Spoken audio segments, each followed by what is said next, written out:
ओंकारो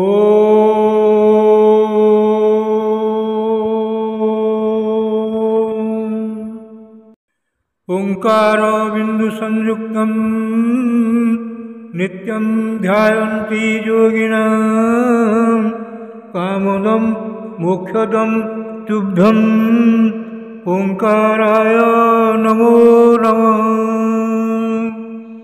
गुरु ब्रह्मा गुरुर्विष्णु गुरुदेव महेश्वर गुरु साक्षात् परं ब्रह्म तस्मै श्री गुरवे नमः। अज्ञानतिमिरान्धस्य ज्ञानाञ्जनशलाकया चक्षुरुन्मीलितं येन तस्मै श्रीगुरवे नमः। अखण्डमण्डलाकारं व्याप्तं येन चराचरं तत्पदं दर्शितं येन तस्मै श्रीगुरवे नमः। ध्यानमूलं गुरोर्मूर्ति पूजामूलं गुरोर्पदं मंत्रमूलं गुरोर्वाक्यं मोक्षमूलं गुरोर्कृपा। ब्रह्मानन्दं परमसुखदं केवलं ज्ञानमूर्ति द्वन्द्वातीतं गगनसदृशं तत्त्वमस्यादिलक्ष्यम् एकं नित्यं विमलमचलं सर्वधी साक्षीभूतं भावातीतं त्रिगुणरहितं सद्गुरुं तं नमामि। मन्नाथ श्री जगन्नाथ मद्गुरु श्री जगद्गुरु मदात्मा सर्वभूतात्मा तस्मै श्री गुरवे नमः। जंधारु ब्रह्ममूर्ति प्रणवतनुदरं सर्ववेदान्तसारं भक्तानां कल्पवृक्ष भवजलतरणि सर्वतत्त्वानुतत्त्वं योगीनां हंसतत्त्वं हरिहरनमितं श्रीपति वैष्णवानां शैवानां भैरवश्च पशुपति परमशक्तितत्त्वं च शाक्तं बौद्धानां बुद्धसाक्षात् ऋषभजतिवर जैनसिद्धान्तसारं तं देव पातु नित्यं कलिकलुषहरं नीलशैलाधिनाथम्। अथ श्रीमद्भागवत महापुराण अष्टम स्कंध षष्ठ अध्याय। समुद्र मंथन करने को देवता और दैत्य मानकर मिलित उद्यम। नारायणं नमस्कृत्यं नरं चैव नरोत्तमं देवीं सरस्वतीं व्यासं ततो जयमुदीरयेत्।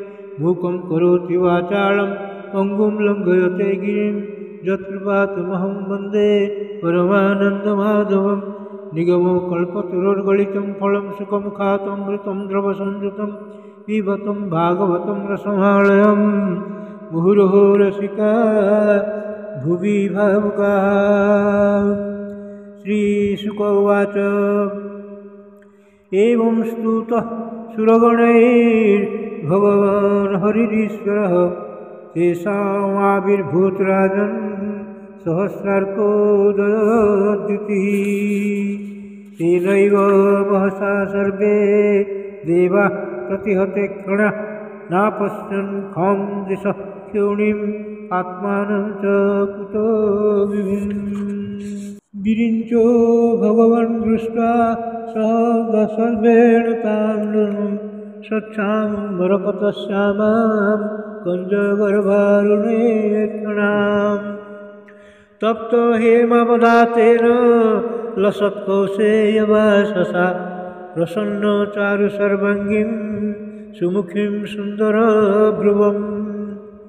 महामणिकिरीटेन केयूराभ्यां च भूषितां कर्णाभरणनिर्भात कपोलश्रीमुखाम्बुजाम्।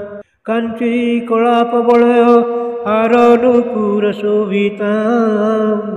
कौस्तुभाभरणां लक्ष्मीं बिभ्रतीं वनमालिनीं।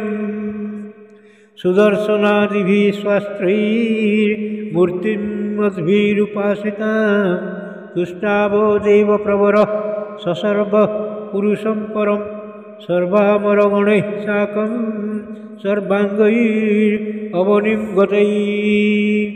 ब्रह्मोवाच अजातजन्म स्थितिसंयमाय गुणाय निर्वाणसुखार्णवाय अणोरणिम्ने परिगण्यधाम्ने महानुभावाय नमो नमस्ते। रूपं तवैतत् पुरुषर्षभेद्यं श्रेयोर्थिभिव्ययिकतान्त्रिकेण योगेन धातः सहनस्त्रिलोकान् पश्याम्यमुस्मिन् नृह विष्णुमूर्तौ।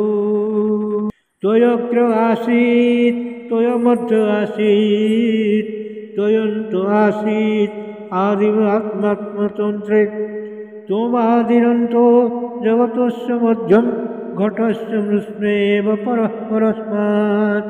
त्वं मायेयात्मा स्वयेदं निर्माय विश्वं तदनुप्रविष्टः पश्यन्ति युक्ता मनसा मनीषिणो गुणव्यवाये अप्यगुणं विपश्चिता।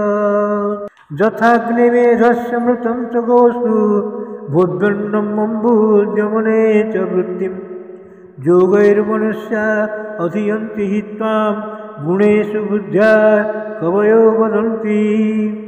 तं त्वां वयं नाथ समुज्जिहानं सरोजनानाभाति चिरेप्सितार्थं दृष्ट्वा गता निर्वृत्तिमद्यं सर्वे गजातवार्ता इव गाङ्गमम्बम्। सत्वं विधत्ता खिललोकपाल वयं यथार्थस्तव पादमूलं समागतास्ते बहिरन्तरात्मन् किं वान्यभिज्ञातुमशेषसाक्षिणा। अहं गिरित्रश्च सुरादयो ये दक्षादयोर्ग्नेरिव केतवस्ते किं वा विदामेश पृथक् विभाता विध्वस्व सम्नो द्विजदेव मन्त्रम्।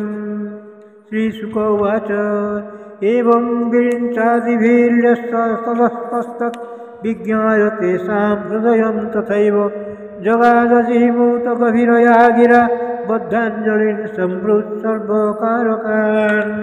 एको एवेश्वरस्तस्मिन् शूरकार्ये सुरेश्वरः बृहर्तु कामस्तानाः समुद्रोन्मथितमथनादिभिः। श्रीभगवानुवाच हन्त ब्रह्मण्णो शम्भो हे देवावमभासितं शृणुता वहिता सर्वे श्रेयो वः स्याद्यथासुराः। जातदानवद्वैतेयी स्थावत्सन्धिर्विधीयतां कालेनानुगृहीतैस्तैजावत् वो अभवात्मनः। अरयोऽपि हि सन्धेयः सती कार्यार्थगौरवे अहिमूषकवद्देवार्थस्य पदवीं गतैः अमृतोत्पादने यत्नः क्रियतामविलम्बितम्। यस्य पीतस्य वै जन्तुर्मृत्युग्रस्तो अमरो भवेत्। क्षिप्त्वा क्षीरो दधौ सर्वा विरुतृणलतौषधिः मन्थानं मन्दरं कृत्वा नेत्रं कृत्वा तु वासुकिं। सहायेन मया देवा निर्बन्धधमतन्द्रितः क्लेशभाजो भविष्यन्ति दैत्या जुह्यं फलग्रहा। जुह्यं तदनुमोदध्वं यदिष्यन्त्यः सुरः न संरम्भेण सिद्ध्यन्ति सर्वेऽर्था सन्तया यथा। न भेतव्यं कालकुटात् विषाद्गलधिसम्भवात् लोभः कार्यो नवो जातु रोषः कामस्तु वस्तुषु। श्रीशुक उवाच इति देवान् समादिश्य भगवान् पुरुषोत्तमः तेषाम् अन्तर्दधे गराजन् स्वच्छन्दगतिरीश्वरः। अथ तस्मै भगवते नमस्कृत्य पितामह भवश्च जग्मतुः स्वं स्वं धामोपेयुर्बलिं सुराः। दृष्ट्वा ऋन्नप्तसञ्जाता अञ्जाता क्षोभान् स्वनायकान् न्यसेधद्दच्चराट् श्लोक्यः सन्धिविग्रहकालवेत्। ते वैरोचनिमासीनं गुप्तं चाशूरजुष्वपैः श्रिया परमया दुष्टं जिताशेषम् उमागमन्। महेन्द्र स्वक्मया वाचा सान्त्वयित्वा महामति अभ्यभाषत् तत्र तत्सर्वं शिक्षितं पुरुषोत्तमात्।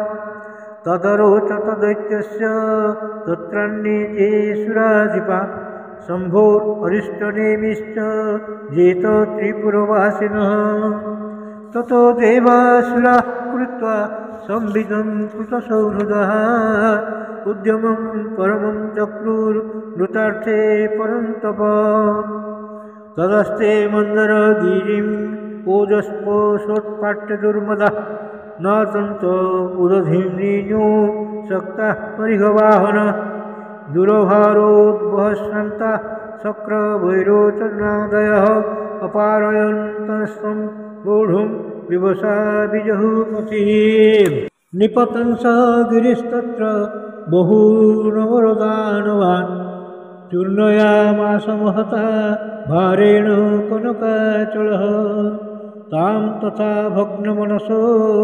भग्नबाहुरुकन्धरान् विज्ञाय भगवान् तत्र बभूव गरुडध्वज गिरिपाद विनिष्पिष्टान् विलोक्यामरदानवान् ईशया जीवयामास निर्जरान् निर्वणान्यथा गिरिं चारोप्य गरुडे हस्ते नैकेन लीलया आरुह्य प्रजजाबब्धिं सुरासुरगणैर्वृतः अवरोप्य गिरिं स्कन्धात् सुपर्णः पतताम्बरः जजो जलान्तोत्सृज्य हरिणास विसर्जितः इति श्रीमद्भागवते महापुराणे पारमहंस्यां संहितायां अष्टमस्कन्धे अमृतमथने मन्दराचलानयनं नाम षष्ठोऽध्यायः देवस्यापि ऋणे भङ्गो पुनः मतिभ्रमं यदि शुद्धं न शुद्धं वा मम दोषः न विद्यते श्रीकृष्णार्पणमस्तु श्रीकृष्णार्पणमस्तु श्रीकृष्णार्पणमस्तु।